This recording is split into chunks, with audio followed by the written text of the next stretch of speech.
We have 8 flexible players for week 8 in front of us, and we're going to draft them based on the order that we would take them in. So I'm going to go first.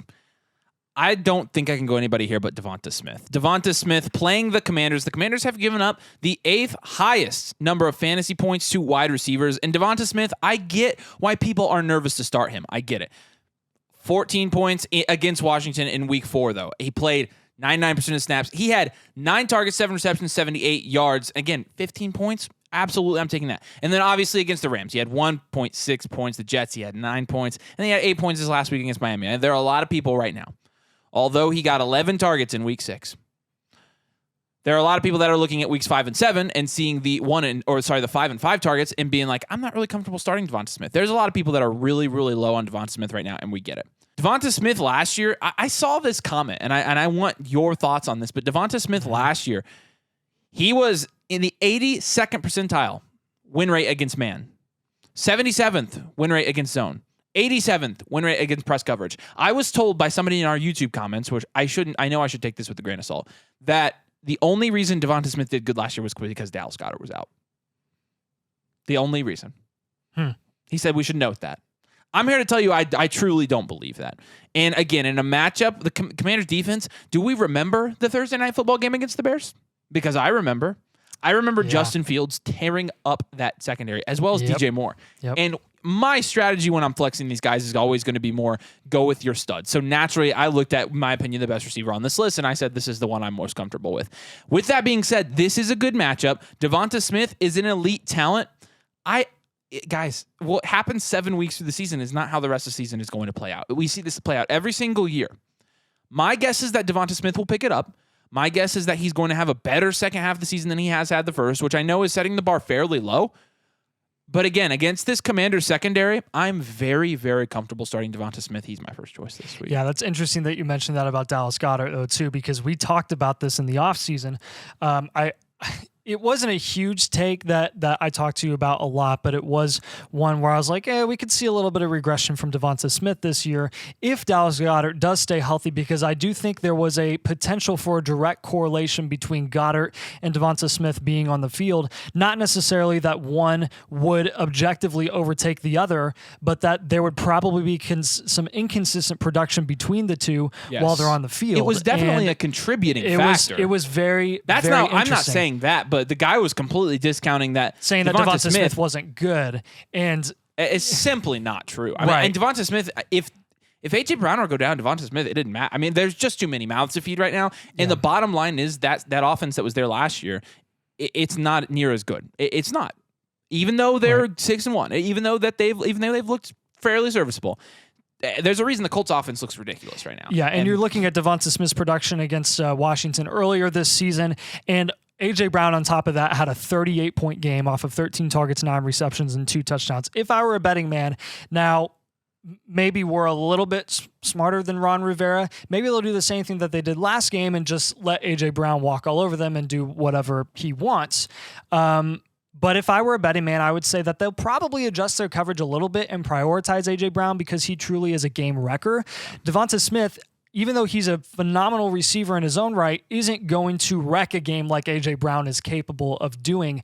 I think you got to take the lesser of two threats if you're Washington and kind of let Devonta Smith get his own in this game and prioritize A.J. Brown. That's what I would guess. I agree so, with that. Yeah, the next guy that I'm going to pick here, because this is another matchup that I'm excited about. Yeah, who do you think it is? I'm going to say you're going to take... Oh, wait. Maybe he's not on this list. Never mind. I don't know. Oh, yeah. No, he is. I'm going to say you're going to take Amari Cooper. Nope. I'm taking Terry McLaurin. I'm going to go to the flip side here. And when you're looking at Terry McLaurin over the last few weeks, his volume has been really, really good. 10 targets, 5 targets, 11 targets, 9 targets. Terry has been the best of Terry that we know in fantasy football. 22 points, 8 points, 14 and 15. He's really making the most out of his opportunity. Granted, these matchups have been super friendly. Playing Chicago, playing Atlanta secondary, playing the Giants secondary. Those are all super friendly matchups for him.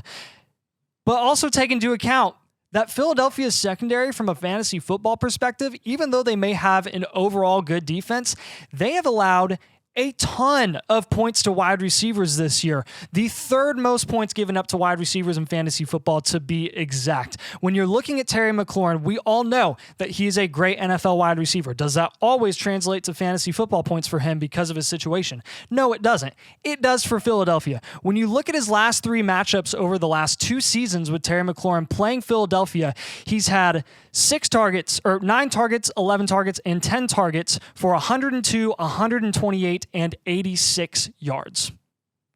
That is some real nice production. Terry McLaurin very quietly gets his own in these matchups against Philadelphia in a division rivalry game. So I'm very optimistic with Terry McLaurin this week. You're obviously going to have a lot of receivers coming back on your roster coming off of that bye, and you may be reluctant to start Terry McLaurin unless you absolutely have to. I would say that it would be smart that you absolutely start him this week. Again, you can see my tendencies play out when I do this, but I'm going to go safe pick here. Okay. And I'm going to go Dameon Pierce. Dameon Pierce obviously hasn't looked super good this season. I mean, looking at his last 4 games from a fantasy production standpoint, 15 points, 12 points, 9 points, and then, 3.4 points on 33% snap share. So why would you start Dameon Pierce? Why am I even drafting him 3rd overall here? Well, it's because Pierce's last 2 opponents, Atlanta, they allowed the 2nd fewest points to running back this year. New Orleans, the 3rd fewest points to running back. And now he goes to face the Carolina Panthers, who has allowed the 2nd most points to running back this year. The Carolina defense, I mean, they are all out of sorts. Dameon Pierce, if there were ever going to be a game for him to get back on track, I think this would be the one. And honestly, there are some things I'm concerned about. Again, the fact that he only played a third of the game last week.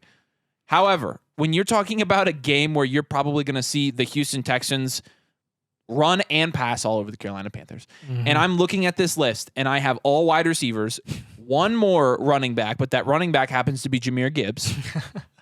I'm just the most. Not to mention Drake London, young, Zay Flowers, young. I mean, and then you have the veterans, but those veterans are in crappy offenses right now. So I think these guys are all very close. Dameon Pierce is my choice because he's a running back playing a terrible defense this week. That's consistently given up a lot of points to running backs. Well, you also have to take into account the fact that every single week Houston's offensive line is getting healthier and healthier. And you see Laramie Tunzel and Titus Howard are back on the field after the Texans have had a 2-game winning streak anyways. I think as the season progresses, Houston may even get better and better with these guys coming back, and that could help Dameon Pierce, at least from a floor perspective, even though we don't think he's an amazing running back. Next guy that I'm going to have, and I can't stop. I can't not take him at this point because of the floor that he's offered over the last 4 weeks. I'm going to go DJ Moore, and a lot of this, again, is going to be because of the matchup. Yeah. Who would have thought that Bagent would come in and be a better passer than Justin Fields? An undrafted quarterback. I'm going to decline to answer that question. I'm not going to answer that here. We're going to get obliterated for that, but yikes. Anyways, DJ Moore, do I think he has a cap ceiling this week because of Bagent? Yeah, I think he absolutely could. But who's he playing, Nathan? He's playing the Chargers defense, the Chargers secondary. I don't care what team you are. I don't care if you're the Denver freaking Broncos or the Carolina Panthers, or I don't care if you're anyone. I don't care if you're a college football team going against Brandon Staley's secondary. You're probably going to score a lot of fantasy points as a wide receiver. DJ Moore, at the very least, offers a very high floor because of the consistent target volume he's gotten over the last 4 weeks. 9 targets, 10 targets, 8 targets, and 9, coming out with 27, 49, 10, and 13. So there's a floor of 10 points. If DJ Moore disappoints, he's not losing you the week. And at this point, that's kind of what I'm leaning on with DJ Moore. I think if that's your floor with him, where he's at least bringing in that target volume, where there's really no weapons outside of him, I think you got to trust him and his ability as a wide receiver to make the most out of the limited quality volume that he's going to be getting with an undrafted quarterback. Yeah, I totally get. I almost went that route just because I saw the Chargers. Yeah, and baby Justin Herbert up there does not deserve that defense or that head coach. That's all I'm gonna say. Correct. This might surprise you. I'm gonna go Drake London now. Drake London. Let's look at Drake London's last 4 games. Yeah. 7 targets, 9 targets, 12 targets, and 7 targets. It's been phenomenal. That is you cannot sit. Honestly, I maybe should have taken Drake London over Dameon Pierce. that you can't sit that target volume, even in that offense, because what you've seen now, Desmond Ridder has gotten smart.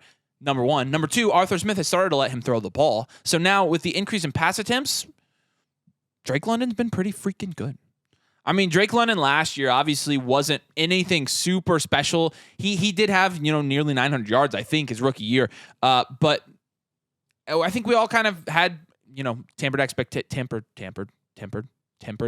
There you go. Nice job. Idiot. Tempered expectations for Drake London this year. And we saw that play out a lot in the first part of the season, for sure. It was very, very underwhelming. Yeah. But now, again, in his last 4 games, 11 points, 15 points, 21 points, and 12 points. You got to start that. You got to flex that. Not to mention the Titans. The Titans have given up the 7th most points to wide receivers this year. Yep. So it's a decent matchup. The Titans defense is not the Titans defense we've been getting year in and year out since they have had Mike Vrabel there. So I'm really comfortable starting him. And when I see the 7+ targets in the last 4 games, I think anybody should be comfortable starting him. Even Kyle Pitts has looked better. Even Kyle Pitts has been producing at least. So he didn't this week, but he did, I thought. No, 5 points. Oh, seriously? That was it? I thought I got multiple alerts for him having big plays. Maybe he only had 2 big plays. Yeah, but again, it looks a lot better. He had 7.5 points. Okay, not 5. So but still, that's not. These Falcons weapons are looking better than they were earlier in the season. They're definitely looking better, which is, that's about the best you can say for a team where they literally looked unstartable every single week, and we were panicking legitimately. I think the next guy that I'm going to have to take here is Zay Flowers finally. I wanted to take him earlier, but I think you have to just admit that Mark Andrews is still there. Even though Zay Flowers seems to be the primary target there and looks absolutely phenomenal, I am just worried about what Andrews takes away in the red zone, and he demonstrated that this week against the Lions. But when you're looking at Zay Flowers' production against Detroit, only 72% snap share on 6 targets, 4 receptions, and 75 yards. Obviously, a lot of that yardage came from one big play earlier in the game, but you're looking at that production, you're looking at how open he's getting and how much of an explosive asset he is for Lamar Jackson and the Baltimore Ravens, and I'm so excited. I'm so optimistic starting Zay Flowers every single week from here on out because, he's got a ceiling of 11 targets. Did that against Pittsburgh in week 5. And he's had a couple drops here and there. Some of his production from a 17-point game against Tennessee came from a touchdown. But you're talking about a rookie wide receiver who's only going to go up, guys. Only going to go up. He's a very, very underrated route runner, has a lot of great success against man and press coverage. And when you looked at that game against Detroit, he didn't even need to produce. No one needed to produce for the Ravens in the entire second half. They just took everyone off the field. There was no reason playing that game. I guarantee you if that was a close game, if that was even halfway closer than it was, that Zay Flowers could have quite literally doubled his production in that game. They just didn't need him. You see it. His snap share was down to 72%. Yeah, exactly. And here's the other thing with Zay Flowers. If you take away his touchdowns in the last 3 games he's played, 12 points, 11 points, 11.5 points. That's such a safe floor. If you're talking about an 11.5 point floor for Zay Flowers, if he scores a touchdown, you're talking 18 to 20 points. Yes, and touchdowns are volatile, guys. I would expect some of those to roll in. Yep. Now, I do enjoy seeing, and I was going to ask you about this, I do enjoy seeing Mark Andrews get those red zone targets again, man. I really do. For my awesome. fantasy football sake. We are heavily invested in Mark Andrews. Yeah, for sure. But I love the matchup this week against the Cardinals. Cardinals obviously have been one of the surprise teams. Yes, they're 1-5, but they've looked better than the 1-5 or 0-6 that they could have been. They're actually putting a lot of fight in these games. Cardinals 6th highest fantasy points allowed to wide receivers this season. I think that's going to bode really, really well for Zay Flowers. All right. Now we're getting the last 2 guys. These are the fat kids that get picked last for kickball. You cannot force me to take him. I'm going to take him. I'll take Jahmyr Gibbs here. Oh. I would have taken Amari Cooper. Here's the thing. I know you would have. And I'm going to take Jahmyr Gibbs because of this running back usage graph that's on the screen right now. And this is fairly promising. And what I do know for this week is that David Montgomery is probably not playing. And so I know that this outcome is at least somewhat likely. And you're looking at 65 plays to 7 plays for Craig Reynolds and Jahmyr Gibbs. This is coming from, we've been the biggest pessimists on Jahmyr Gibbs since the season started. And we still are. Here's the thing, guys, and this is what people I think don't understand. When David Montgomery comes back, things are going to go back to how they were. 100% they will. Yep. But people are trying to victory lap on us because of Jahmyr Gibbs' one big game and 27 points. No, I've seen it. You don't answer the comments. But they're like, oh, Jahmyr Gibbs looks like a really bad player now. I'm like, no, that was never the question. He's always looked amazing, and he always will. Our issue is DeAndre Swift had amazing games just like this with his limited opportunity when someone went down, when Jamal Williams went down, or another running back, and he produced those games, and then he didn't for the next 3. It wasn't consistent, man. Guys, why do you think they paid David Montgomery what they did? It makes sense now. We were the stupid ones first. We're not being stupid anymore here, okay? We are not being stupid anymore. Correct. Because when David Montgomery comes back, Jahmyr Gibbs, again, over the first however many games of the season, got 6 red zone touches total and had scored a total of 0.7 fantasy points in the red zone. Yeah. It's not happening when David Montgomery comes back, guys. They clearly have their guy. Now, all that being said, we were definitely wrong about not starting Jahmyr Gibbs while David Montgomery is out. I think there is good reason to start him if you find the need to. But we actually didn't even say that last week. We didn't tell people not to start him. I didn't know what to do with him, but we did not. I did say I was more comfortable starting Craig Reynolds. Dang it, Nathan! Why? We should have just said nothing. I got to live up to my mistakes. I told you, man. as soon as we say something, he's going to go off. Yeah, I will say, are you a little bit concerned that game was such a non-contest that Jahmyr Gibbs just got a bunch of garbage time production? I mean, maybe, but you're talking about 27 points. Even if he gets 15, I'm comfortable flexing him. Yeah. Like, even if he gets half of that. But, I mean, the Raiders, I mean, they are truly bad, dude. Like, they are bad. And they've given up the 5th most points to running back this year. So... Yeah. I'm comfortable starting Jahmyr Gibbs, even though he probably should have been picked last year, knowing us and our opinions on Jahmyr Gibbs. Yeah. Here's the thing, guys. I don't want this to be confused. We really like Jahmyr Gibbs. Love him. We've been huge advocates of him. He was maybe my favorite player in this draft class. I'm devastated that he went to the Lions because they're freaking crapheads. Go ahead. The Browns, from a volume perspective and producing or helping wide receivers produce in that offense, are also crapheads because Amari Cooper just cannot get anything out of the target volume that he's getting. 8 targets the last 2 weeks against San Fran and Indianapolis. You're like, oh, that's great target volume. If you watch those games and you see those passes that he's getting, half of them are uncatchable. They're horrible. They're behind him. They're underneath him. They're interceptions. And of the 8 targets he got against San Fran, he brought in 4, and he had to turn it into 108 yards to be actually productive and get 14 points. Indianapolis' secondary, one of the worst in the league. He only put up 4 points. Dude, that is so bad. And honestly, if P.J. Walker didn't play, it could have been worse. It could have been worse if Deshaun Watson was playing. And he will, because he's a $240 million quarterback, and the Browns look really bad for giving him that money right now. Really, really, really bad. They look horrible. I don't want to overreact about Deshaun Watson, but anyone who's been watching him through the first 7 weeks of the year, I mean, he looks, I'm going to say it, washed. He looks washed. Really, really washed. Amari Cooper, a phenomenal wide receiver. I love him. I loved his fantasy upside this year. I'm still slightly optimistic, which is why we have him in this must-start video with a friendly matchup against the Seattle Seahawks. 5th highest points given up to wide receivers this season, and a great route runner in his own right. Plus, I mean, he's the only consistent receiver option in that offense for the Browns. True. So I think ultimately, you still got to feel pretty comfortable with the floor that Amari Cooper is going to offer with his target volume. If it's PJ Walker or Deshaun Watson, we're still going to have him in this must-start video because we're going to tell you every single week to start him. We just are. Sorry. Yeah, I agree. All right, those are our must-starts for this week. It's been fun so far. We'll see how these guys fare this week. Do us a huge favor. Like the video. And make sure you're subscribed to the channel as well if you play fantasy football. We're trying to get to 5,000 subscribers. That's 5,000. If you would, please subscribe. We really do appreciate that. Thank you guys so much for joining us today. We'll see you later.